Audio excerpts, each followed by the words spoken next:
I mean, it was my fault too. Yeah. Because like there was red flags already from the start, but I stayed because the sex was amazing. That's what you do. That's what guys do. Hey, that's what guys do. Yeah. You know? I see a lot of pain behind those eyes. Maybe it's heartbreak. Maybe it's a hangover. Nick and Euric are just so darn emotional. He's a director. He's a DJ. Bring me the feelings.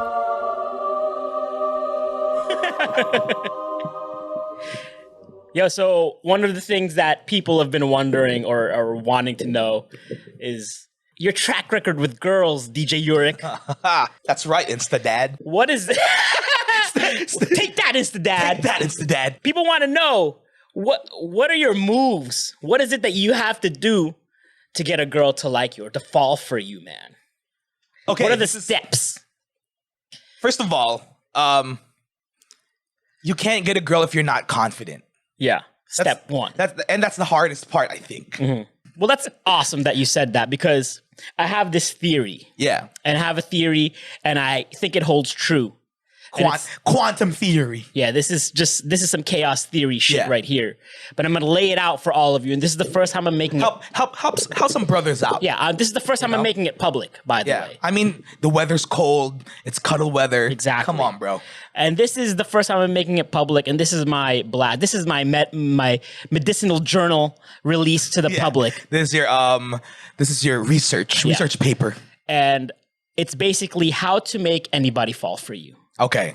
And I've quantified it now. You've studied it. I've studied it. You've put it down to numbers. Mm-hmm. I put it down to numbers into step by step. Paper. Yeah. All right. Okay. And the simple thing, the key tenet of this, the basic bones and structure of how to make anybody fall for you is you have to captivate them. Okay. Twice. Ooh, I like this. Okay. Yes. So you can't just captivate them once, you have to captivate them twice. Yeah. Now, see, captivation is totally different than attraction, right? Yeah. Attraction is just like, oh, he's good looking, right? Captivation is, oh, he's good looking, and they can't stop staring. Yeah. It's more than just like a knee-jerk reaction. Yeah. Because like you could easily be like, oh, good looking dude, and then move on. And move along, right? But then, oh shit, she's good looking, or he's good looking. And then you want to know more. Yeah, or you can't even stop looking. Yeah. You can't stop staring. But see, that's only part one. Yeah. That's captivating somebody once. Yeah. So you now have their attention. Oh man, he's good looking. And you can't stop, and she can't stop looking at you. It doesn't even have to be good looking. Exactly. Right? You could captivate them by your skill. Yes. You know, like, oh, he's such a good photographer. He's such a good director. He's such a good DJ.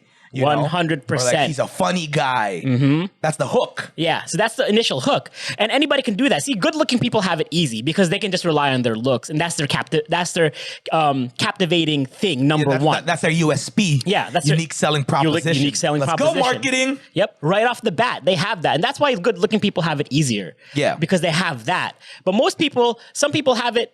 It's a little bit more difficult for them to grasp. Whereas for you, somebody might see you and just see your aura. And like when you're up there DJing, the way you control the crowd, man, that guy's got charisma. Yeah. And that's what I think it is for you. Yeah. It's not your handsome looks. You know, you're a 5 I mean it's there. You're a 5 out of 10, bro. That's true. You know, I'm like 6 on a good day, right? Yeah. Somebody will look at you, but they're not gonna keep looking at you. Yeah. And it's the same with me, man. Yeah, I'm cute.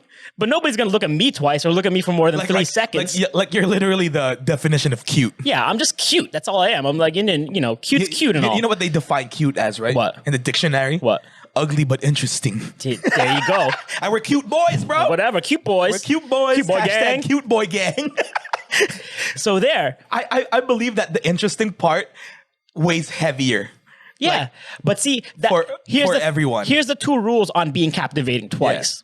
Right? Being captivating once is something that you show. It's something that you tell them, like, here, I'm good looking, I'm good at DJing, I'm good at this skill. This is the initial magnet, basically. And you're pushing this. And this is something that most people push forward. And that's fine because that's your attraction point. Yeah. Whether you're I'm a creative, I'm deep. That's your That's basically your advertising. Exactly. That's your advertising. Now, captivation point number 2 is a little bit harder.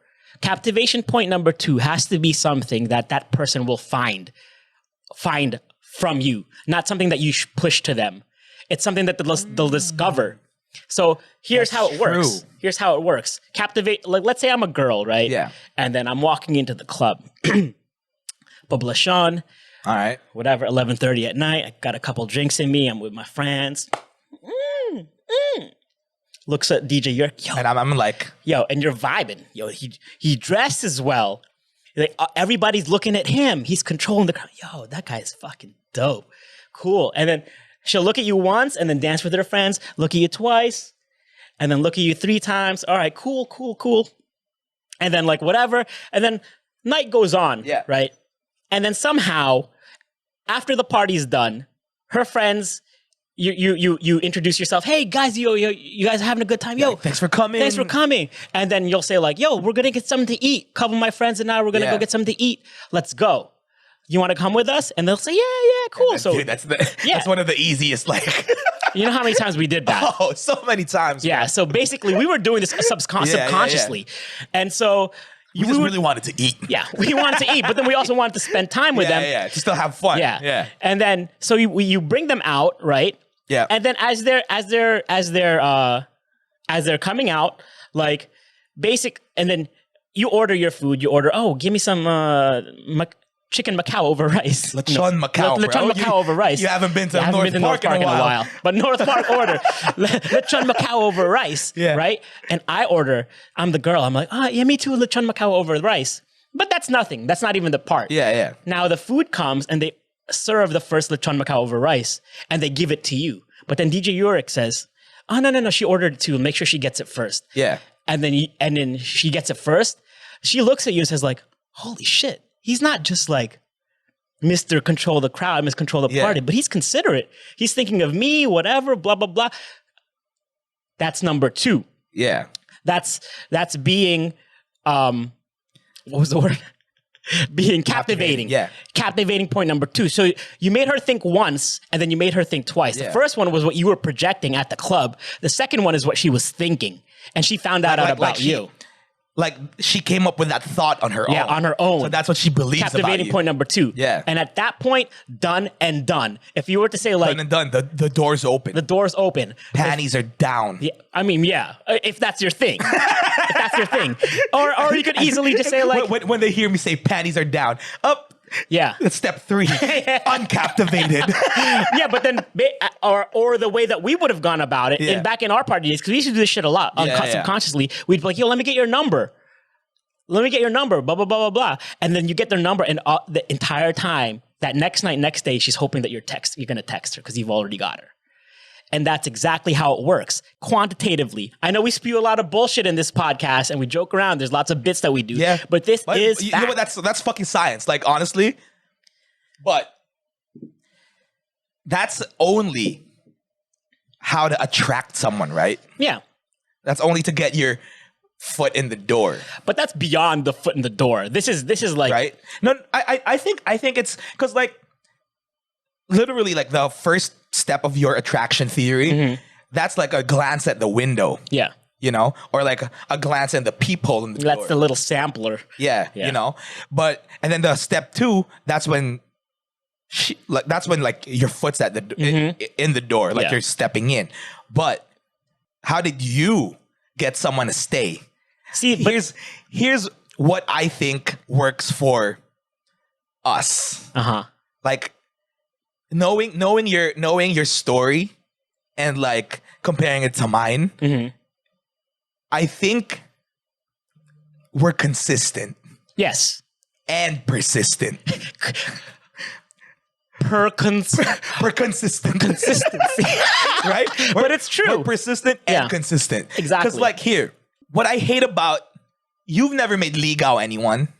Not in a sense where you name what you're doing. Yeah. Oh, liligawan ko siya. Yeah. But I'm in essence, what I did to win my wife over was kind of like ligaw. Yeah, but it's what ligaw is supposed to be. Yeah. It's what you know what? Fuck ligaw. I'm mad at that term. Courtship. Fuck courtship. Yeah. for our American friends out there. What you are in courtship or in ligaw is what you're supposed to be. The entire time. The entire time. Till you die. Yeah. Right? That's why I push for persistence and consistency. Yes. You know? Because like me, I don't make ligaw. Yeah. The thing is, okay, you're attracted to me, I'm attracted to you. I'll ask you out on a date. This is 100% me. I've said this in the pod before. Like, I'm gonna wear what I'm gonna wear. I don't have to gussy up or look. Yeah, you don't have to wear your barong Tagalog. Yeah. my polo barong. Yung maong na kupas. And I don't have to bring my guitar. I'm as is. Like, what you see is what you get, basically. Yeah. And then if the date goes bad, if you don't find me like amusing or like if I don't align with your values, then doesn't work. Yeah. Tough luck. Like, come back to the club next time, you know? Yeah. I mean, the theory that I have of captivate them twice is basically getting your foot in the door and basically captivating them or getting them hooked onto you. And then the rest is up to you. Yeah. So now I think we should do a step further for our dear following, for our dear audience. Yeah, but that can go many, many different ways. But you and I generally work the same way. Consistency and persistence. Yeah. You know why also I think like this is some straight up self-awareness shit. Yeah. It's because when I go for a girl, right? I'm not fucking James Reed. Yeah. I said always James Reed. Because James Reed's a good looking motherfucker. He's a good looking motherfucker. Yeah. All right, he is. But like I'm not let's say Chris Pratt. Yeah. Right? Who's literally like there's so much about him to be enamored by. Right. He looks good. He's funny. Yeah. He looks good. He's fucking famous as fuck. He's rich as shit. You know, and he's like a country boy. Yeah. Country boy charm. You know, like he's not douchey. Yeah. Right? So good like looking dude. Love that dude. Same. Want to fuck him. I'm so in love with him. Yeah. Chris Pratt. Shout out. I want him to wheelbarrow my ass. I want him to be Satan and I'm Lil Nas X. Pass. but like, yeah, the girl will stay. Like without him doing anything. Yeah. There's so much that the girl will stay for a while, just natural, without him trying. Without him trying. With me, I don't have the like when you're in the web. My web's not that sticky. you know, my web's not that sticky. Yeah, like you can get out of it. Easily. Like one wrong move and you're out. You know, so that's why you learn to be a better version of yourself because like you want the web to stick. Right. Some people are just they just have so many things. Yeah, exactly. We were saying Chris Pratt. Yeah. He has so many things dislikable about it. For you and I, we had to work for it. Oh, yeah, for sure. You know what I mean? Like, for example, for me and my wife, I asked her to be my girlfriend. She did not agree to it until a year after I asked her. And this was after, like, for people who don't know, my wife is Korean. And we had a long distance relationship for like 3-4 years before we got married. And then so my persistence lay in the fact that every time there was a Cebu Pacific seat sale, I would buy every single ticket I could get. Also, you were very consistent. Yeah. You know, because like, no matter what happened, you know, like big fight or whatever, like you would still be there. You'd still like be the same guy you were. Exactly. You know, and I mean, until now, you're still the same dude. Yeah. You know, it was never like a best foot forward type of thing. Woo! Married her. It's like got him. It's never a got him situation, you know? No, for sure. And then, because a lot of other dudes, they're probably like, oh, I got him. And then they think it's game over after that. Us, we know it's not game over. Oh, yeah. The game continues. Yeah. It's just on a different level now. Yeah, I mean, it gets deeper than what you were normally. Deeper. It's like, at first you were playing Scrabble, now it's fucking chess. Yeah. You know, you're still playing the game. Yeah. The game doesn't end. For all the players out there, you're still gonna be a player. Just a different game. Just a different game, dude. The game is now to keep them happy, keep them interested. Yeah, the game is to keep them. Yeah. Basically. Which is a much harder game. Which is a much harder game. Yeah. You should be lucky enough to get someone who knows that that's the game that you're playing too. Because like, honestly, you could also leave, right? Yeah, that's true. You could also leave. Because some of them will give up as well and be like, yo. And, you have these girls, right? Like, here's the thing with guys. Or shitty boyfriends. A shitty boyfriend will get into a relationship and all of a sudden act like, and act like they're single again. Yeah. Right? A shitty girlfriend will act like the sweetest, nicest girl when you guys are dating. And then once you're in the relationship, they feel like they can say anything they want to you. They can do anything they want to you and treat you like shit. Yes. And you have no other option. Yes. Like, honestly, I would rather you be a bitch to me at first. Yeah. While we're dating, just be a bitch to me already. Yeah, so I know. Like, bring it out. Yeah, bring it out. So I know. There's no surprises. Yeah. Like, we know someone who is like that. Cut. Who? Oh, yeah. Come on. Yeah, true. Right? At first, it's all cute shit. Mm-hmm. It's all cutesy, lovey-dovey shit. And then after a while, once that ring is there, you turn into fucking Smeagol. I want this. Yeah. I want this. Do this. Do this. Do this. Right? Yeah. I want half of the apartment. Yeah. Stupid idiot. Right? Fucking idiot. Right? And all of a sudden, all these words like nobody in my life has ever called me those things. And then all of a sudden they feel like they're safe to call you fucking idiot. Yeah, dude. So I've had experience with a girlfriend like that. Oh, yeah? Yeah. Where they were super sweet. At first it was all cute and shit. Yeah. Like so cute. So when it became apparent that we were together, that's when she felt like she could say stuff like, you know what, I never really loved you anyway. She would say stuff. While you were dating? Like while we were in a relationship? Yeah, while we were together. Okay. Dude, this is literally one of the worst things that I've ever heard. Yeah. From someone. She's like, you know what? I feel like I could do better. While you were in the relationship? While we were in the relationship. Mind you. Yeah. Mind you. I'd have been like, yo, do better. Bruh. Yeah. Mind you. That your boy's DJ Euric. Ano ba ako kilala? Ang swerte mo. I mean, I'm not saying I'm somebody, but Come on. Dude, she literally said, I could do better than you. That's rough, bro. I mean, you probably could do better than me. Yeah. Cool. But you don't say that shit to someone. And then expect me to not carry that with me throughout the relationship. Yeah. They probably thought, if I say this, he'll up his game. He'll try even harder. Nah, bro. I mean, it was my fault too. Yeah. Because there was red flags already from the start, but I stayed because the sex was amazing. That's what you do. That's what guys do. Hey, that's what guys do. Yeah. So what? I mean, seriously, girls, if you're gonna be a fucking bitch, if you're gonna be hurtful, and take it in the butt. If you're gonna be a bitch, you better be doing some butt stuff. Because guys will overlook many things for the butt stuff.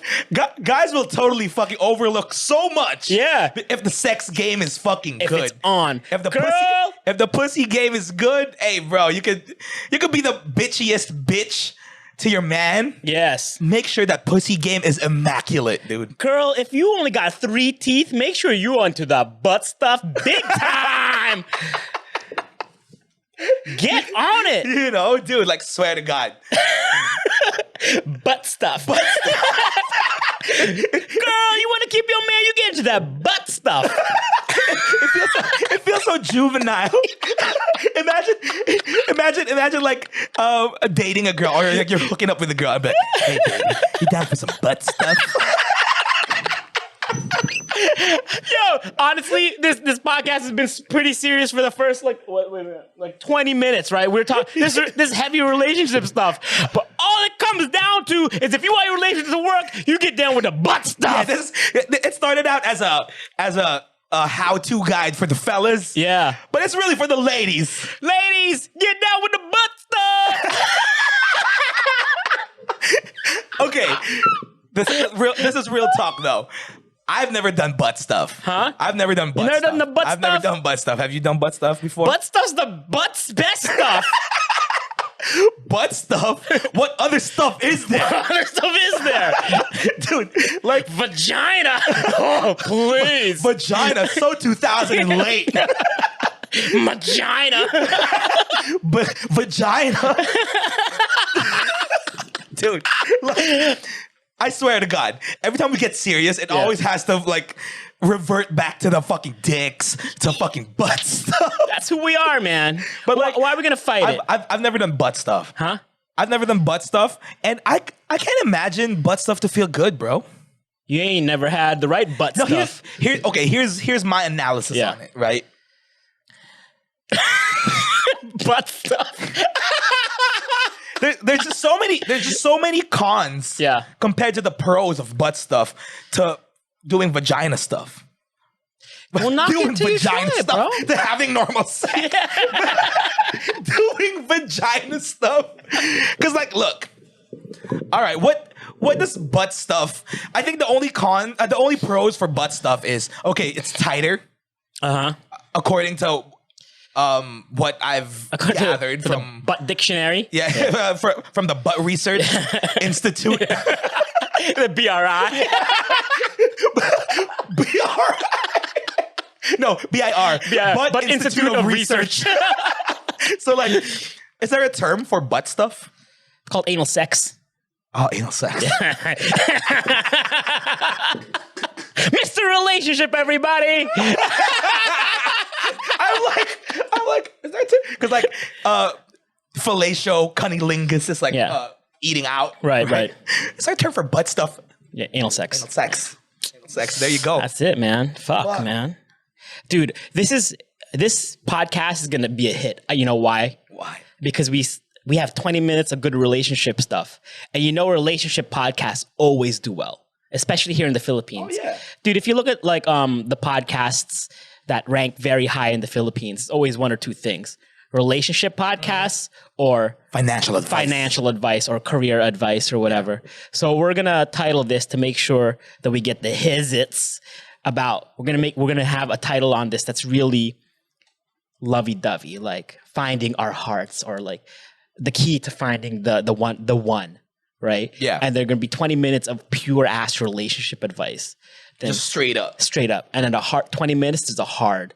It just goes straight from love, butt stuff. And welcome to Bring Me the Feelings podcast to all you new listeners out there. Whoever thought they were going to find love, this is the realest place to find it. Yeah, that's true. Honestly, like buried way deep under all our butt stuff. Under the butt stuff. Under the dick jokes and the butt stuff. You know, it's real relationship advice. It's real relationship advice. Real. Because like, we're not just talking about like, oh, you know, and he's so handsome and he treats me so well and he respects my goals. That shit, you can Google that. You can say like, and we're not talking about like, alam mo besh, save some for yourself. Yeah, know your worth. Know your worth. But you know what? You deserve better. Love yourself first. Man, that shit is basic. Yeah, fuck it. You don't need somebody talking for you for an hour to find that shit. Like, and you certainly don't need more than one episode of that. That's true. Honestly, do you need more than one episode? Yeah, of people telling you how to fucking love someone or how to maneuver the dating field.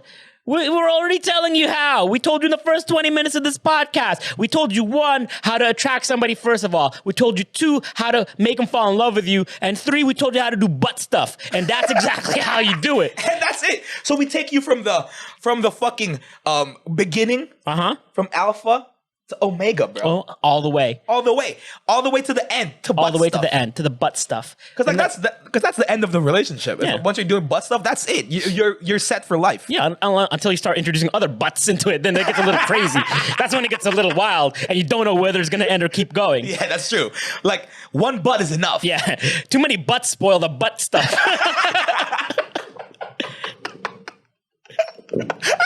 Too many butts spoil the butt stuff. Speaking of asses, bro. Your favorite ass. Which one? Kanye West. Oh, yeah. Your favorite ass, Kanye West. So he had a listening party for his new album, Donda. Yeah. And he was 5 hours late. Dude, honestly, I think that's calculated. Because people expected that from him to be 5 hours late. Yeah, that's calculated. In a way, it's like, he's built this persona of being a diva. And it would be kind of disappointing if like you got there and there's nothing to like complain about.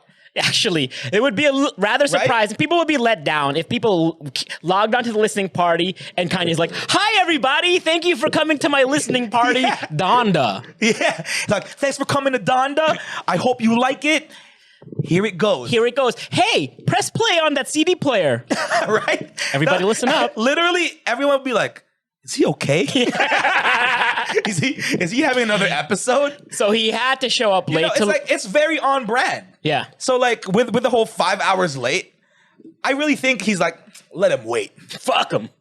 Fuck him. Or more like, let him wait. It builds anticipation. You know how like I haven't heard it, by the way. You and a couple friends of ours, are true haters of Kanye. I'm not a hater of Kanye West. I appreciate Kanye West. Spade a spade. No. I appreciate Kanye West. If you don't love him, you hate him. I think Kanye West is a good artist. I think that he's very eclectic. I like what he does, but he's definitely not the greatest of all time. How you propose he is. He's not, as you've claimed, the Freddie Mercury of music. No, so here's the thing. Of hip hop. No, here's the thing, dude.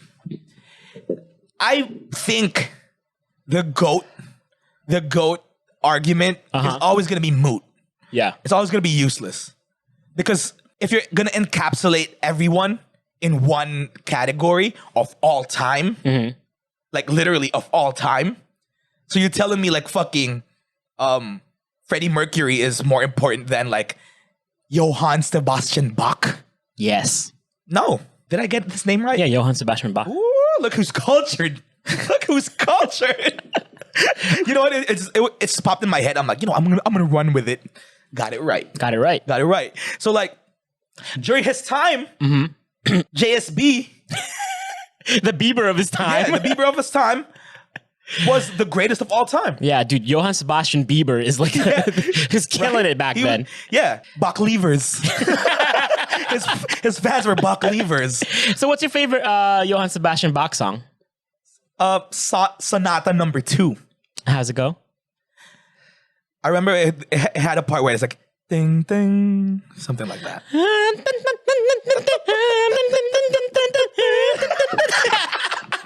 That's the real music generation. But like, what I'm saying is like, he was probably the greatest of all time in his time. Same way Justin Timberlake was the greatest fucking pop star of his time. So you admit that Justin Timberlake is better than Chris Brown? No, but they're different times. How were they? No. They were the same time. No. Yes, they were. They were different times. No, they weren't. NSYNC was late 90s, early 2000s. No, I'm not talking about NSYNC Justin Timberlake. I'm talking about solo Justin Timberlake. Oh, you're talking about solo Justin? Chris Brown over solo. No, I'm kidding. Yeah, obviously, Justin over Chris Brown. Write that down, please. Years and years of argument. Yeah, no. I just keep arguing with you about it just for the sake of arguing. You know, just to be a dick. Just to be a dick. Yeah. Okay. Obviously, Justin Timberlake is a better pop star than Chris Brown is. Like he's also a nicer one. Like morally. Yeah, morally. Definitely morally. I mean, Justin cheated on Jessica Biel. I mean, but at least he didn't beat her up. Yeah. Yeah. I mean, he's always going to have that over Chris Brown. Everyone's always going to have that over Chris Brown, you know? So like, Justin Timberlake was the greatest pop star of his time, same as Britney Spears was the greatest pop star. Okay, so how would you frame, what title would you give Kanye West? He's, what superlative does he get? He's a living legend. He is. He's done so much for whatever culture he's leading. And what culture is that? It might be hip hop. It might be pop culture. We can argue about it all day, like about your influence and your contribution to the culture. You can't deny the fact that Kanye has influence. Yeah, that's true. I mean, he has that dented things. You can't deny the fact that he's changed the game. Yeah, he's changed the game for hip hop, pop, and even fashion. Shoes. So just with that, dude.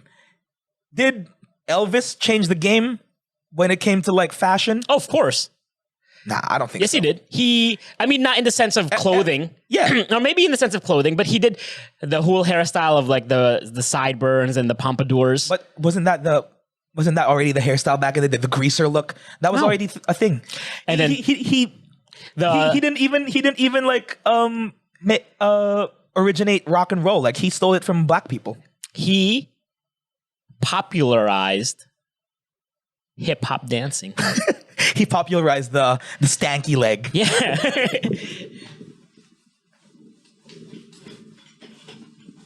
Do the stanky leg. Do the stanky leg. The stanky leg is just the doubles of the Elvis. Yeah. It's just like Elvis is like,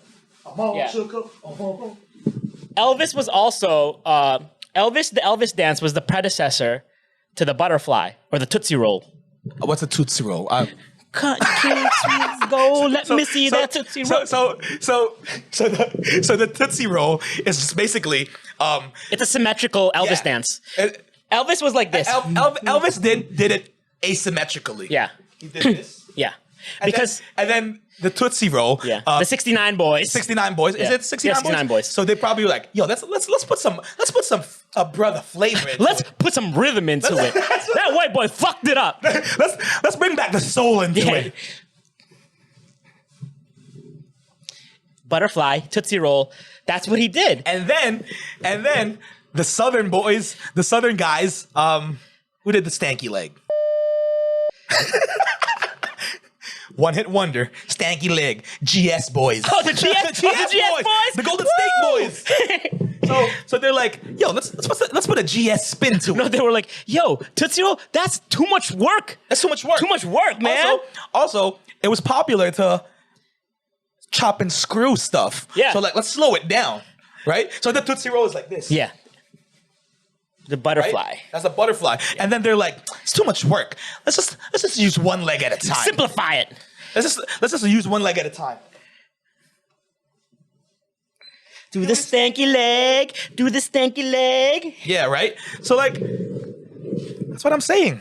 Okay. I guess Elvis was an originator. Okay. What has Kanye influenced besides music and fashion? DJ Euric, bro. Ooh, if Kanye was not around, this podcast would not be around. You know what would have happened if Kanye wasn't around? What would have happened if Kanye wasn't around? Because Kanye came out. When did he come out? 2000 College Dropout. 3, I think. 2003. So that 2, something like that. Yeah, around 2003, 2004. Yeah. So that lines up about the time when you were in high school, when you were into gang life. Oh yeah. So you were into gang life, and if you don't know about Euric's gang life, you should go back a couple episodes where Euric, it's called Euric is an ex-gangster. Euric was involved. Really was. Yeah, heavily involved in gang activity. Gang-related activities. Yep. He was higher learning. If Kanye didn't exist, I would be in the Lil Nas X video. You totally would. So, I mean, like, you know. No, but like, in all seriousness, though, like, what do you mean, what has Kanye influenced? Like, even like politically, like he made waves, like when he said George Bush doesn't care about black people. Yeah. You know, like you've seen that video, yeah, right? Of course. Dude. Who was the other guy in the video? Chris Tucker and Michael Myers. There's Michael Myers standing next to him. And then they cut to Chris Tucker. Yeah. Dude, Chris Michael Myers at first was just like, and then cut to Chris Tucker. Chris Tucker's like, yeah. Chris Tucker looked like he was looking at Jackie Chan, and Jackie. Swear. Oh, bro, we're talking about black people. No, Chris Tucker looks like he just saw Elvis. Yeah. No idea what to say. But yeah, dude, like, I mean, what I don't understand why you don't accept that Kanye is legend status. Because, you know. Like minus the fact that he's a dick. Because, like, dude, so many legends are dicks. Right, Steve Jobs is a dick. Yeah. Steve Jobs is a dick. Steve Jobs. Just one. Steve Jobs is a dick. Uh-huh. But, okay, like, tell me, like, for real, like, give me a legit answer why you don't think Kanye is legendary when you yourself agree that he's influenced fashion, he's changed the hip hop game. You know, he's basically pulled so much like weight during his run, and it's not even over yet. Yeah. I think my biggest reason as to why I don't think Kanye West is a living legend is because He did a song with Lil Pump.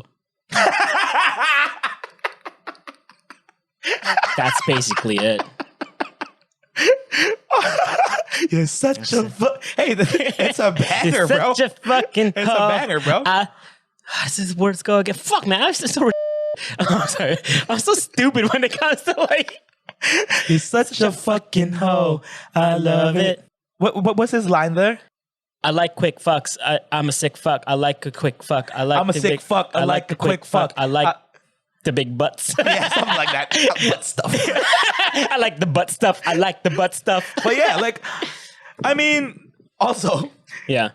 he has a song, Poopity Scoop. Scoop-de-doo. Left your stuff. Like, I swear to God. That for me at least, that just adds to his like legend. He can, like, I mean, you got to give it to Kanye for taking risks. yeah. And he was never afraid of that. And he was never afraid to say what was on his mind.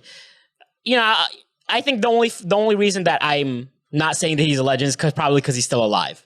If he was to die tomorrow, I think that the world would generally mourn. Would see him in a better light. Yeah. Like, as with everyone who dies. Exactly. So what the world really needs, like you know how like no, don't even say No, it. I'm not gonna say it. But here's the only thing that's stopping Kanye West from being a living legend. A video montage of all his good deeds set to a Michael Jackson song. Like, heal the world, make it a better place. Shot one, Kanye West tying his shoelaces on some Yeezys. Yeah, Yeezy. For you and for direct me. that video. And then shot number two. But then the song is Kanye singing "Heal the World" in auto-tune. Heal the world, make it a better. Right? Shot number two, Kanye West in that T-suit, but Lil Pump mosaicked out. And then slow-mo. For you and for me and the entire human race. There are people dying. Shot three.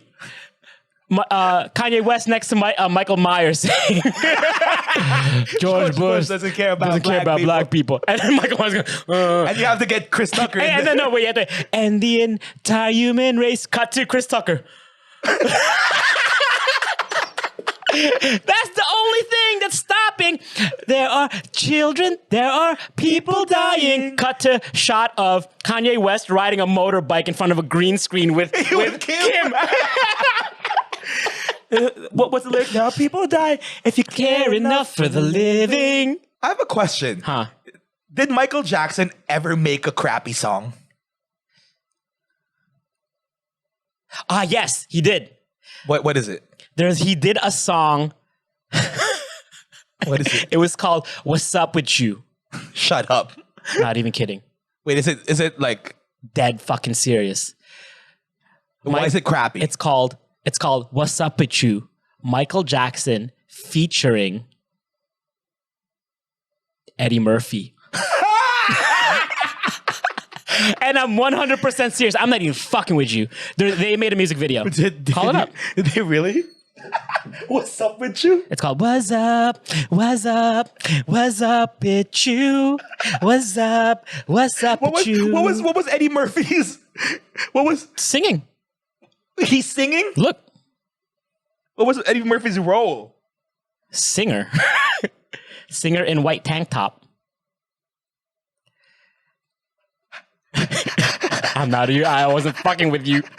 The title. Spell it. It's spelled. It's called "What's Up With You," but the title is WHAT. What? Yeah. Zup. ZUP with WITU. No spaces. What's up with you? What's up with you? Okay, now play the music video. Okay, so let's. So No Man is perfect. So see, so that's Michael Jackson's Lil Pump. Yeah. Eddie Murphy was Lil Pump. Yeah, play that music video. I want you to see it in all its fucking glory.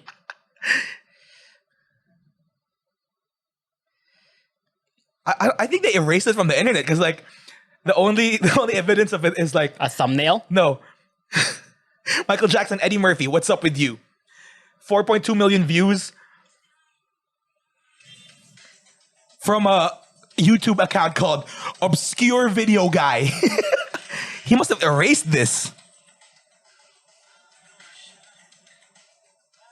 Oh my God. Yo, I'm willing to get demonetized with this. Fuck that.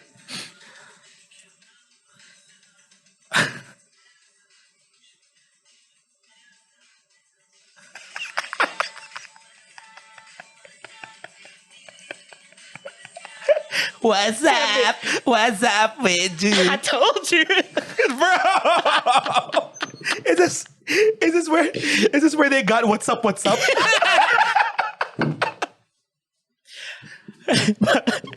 I mean, it only goes to show. Dude, Michael Jackson, right, was celebrated as the living legend. Legends even make mistakes. Yeah, even legends make mistakes. I mean, you release songs like that, you fuck little kids. I mean, like, shit, man, nobody's perfect. Oops. My bad. Oops. Whoopsie. Whoopsie daisy. It's like, oh, what's up with you? Oops. Oh, Lil Pump song? Oops. Taylor Swift? Oops. Right? George Bush hates black people? No, that's not an oops. That was a power move? That's a power move. Okay. That's what made Kanye more than a rapper. Okay. That's a power move. That's not an oops. Did you ever see that video where like John Mayer owned Kanye West? He was like, psych. Yo, this is literally like why I love John Mayer. This is why I want to be fucking John Mayer. This video made me like, honestly, I'm not. I was talking to my other, like, in one of the groups about this, like, because John Mayer released a new album. Yeah, Sob Rock. Yeah, apparently it's super fucking awesome. Apparently it's super good. It's super good, right? But I've always said, like, I was never a John Mayer fan musically. Yeah. You know, I just find like songs like "Your Body Is a Wonderland" like kind of too soft. I mean, that was his soft album. That was his pop album. Welcome to the. Okay, give me a popular song that was Slow Dancing in a Burning Room. Ooh, dude, yeah, that's a good song. Yes. That's a good song. Fucking excellent song. That's an excellent song. Okay, Yeah. okay. That song, okay, fine. Okay. I don't like the soft John Mayer stuff. You don't like the pop John Mayer stuff, which is all the stuff he released in the I beginning. don't like the Welcome to the real world, she said to me condescendingly. I don't like the waiting for the world to change. That's all from John Mayer's first album, which was they made it so that it ranked on the pop charts. Okay, it was basically his pop-friendly album. What was John Mayer's first hit? No Such Thing. No, that was the name of... Yeah, No Such Thing. No Such Thing as Welcome to the real world. Okay. Yeah, okay. So, for me, I was never like a fan of John Mayer. I'm more of a fan of his persona. Yeah. Or like his off-music stuff. Yeah. You know? Because he's a Renaissance man. Oh, yeah, dude. Yeah. For real. Like, I think he's one of the fashion gods. Mm-hmm. He is. He's a fashion god. He's a fashion god, fashion icon. Very nice dude. Funny. Yeah. You know, I've seen his Stand-up. TikToks. He has stand-up? Yeah, dude. He tried stand-up for a year. Is it good? He sucked. And he admitted it. sucked. Yeah. And he admitted it at least. He tried. He tried. And he admitted, he's like, yeah, I was terrible at it, but whatever. I tried. Yeah, so like, I'm a fan of his other shit. Uh-huh. But I've always really liked that he never was shy of his whiteness. Yeah, he owned it. Yeah, he owned his whiteness. Yeah. He made being white cool. All right, I'm white. Yeah. I'm just gonna be the coolest white dude. Yeah. And I'm gonna make everybody love me because I'm fun. Yeah. I'm smart, funny. Yeah. And he did that to Kanye West in that video. Dude, I just love like how he was gonna give Kanye like a dap or a hug or a handshake, and he did the daddest thing ever. Dude, it's like literally like the most awkward handshake in history. One of the most awkward handshakes in history. And he purposely did it, and Kanye West didn't know how to respond. No, Kanye was just like, all right, cool. This guy rocks. For me, it's like that's such a celebration of both their whiteness and Kanye's. And it was so funny because in that video, this video is, I swear to God, it's like 12 years old. It's so old. So old. Yeah. Like, honestly, I don't think you can even find that video in 1080p. Yeah, you can't because it didn't exist. 340. Yeah. 340. He goes like this. He goes, hey, yo, Kanye, how much did that Jesus piece cost? Because Kanye was wearing a Jesus piece. And Kanye goes, it was like, I don't know, 15,000, 20,000. He goes, oh, that's nice. See this watch? Patek Philippe, 35,000. Listen to daughters, bitches. Right? He's the coolest white dude, I think. He is the coolest white dude. I mean, he's next to Jonah Hill. You know, beyond being just a white dude, he's just the coolest dude. Yeah, man. he's a cool dude. Like, he's a cool but dude. beyond race, he's just a cool dude. Yeah. Like, and I've said this since episode 1 that if I could be anybody in the world, I'd be John Mayer. Oh, yeah. And you would be Joe Rogan. No. Yes, he did. I would be not Seth Rogen. Jonah Hill. Jonah Hill. Dude, I love what Jonah Hill is turning into now. Of course. He's a style god, too. No, like, I don't know if you follow him, but like, he's pushing for the whole comfortable in my own body. Yeah. And he also gives no shits about anything or anyone. He recently opened up about like being insecure about being fat and stuff, and like resonated with me because like, come on, your boy big, your boy husky. Your boy was thick. Yeah. Your boy thick.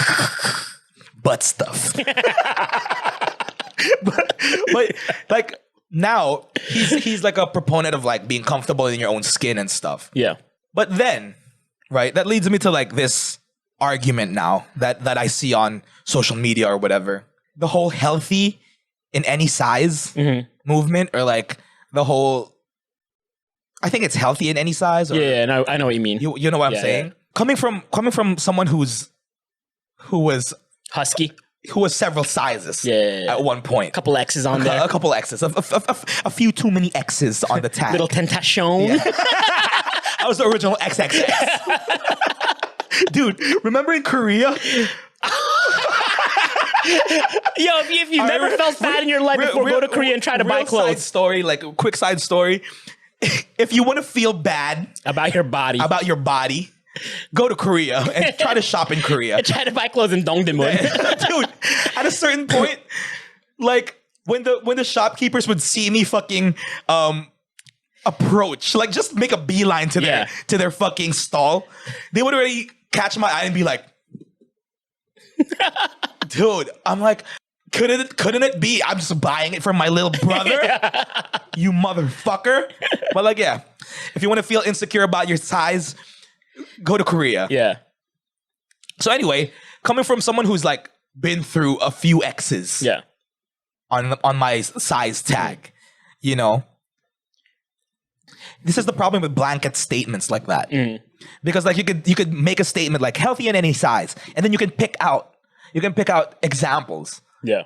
But then the examples you pick out are like the fucking what's the name of that guy? Football player, SUH. Ndamakong Suh.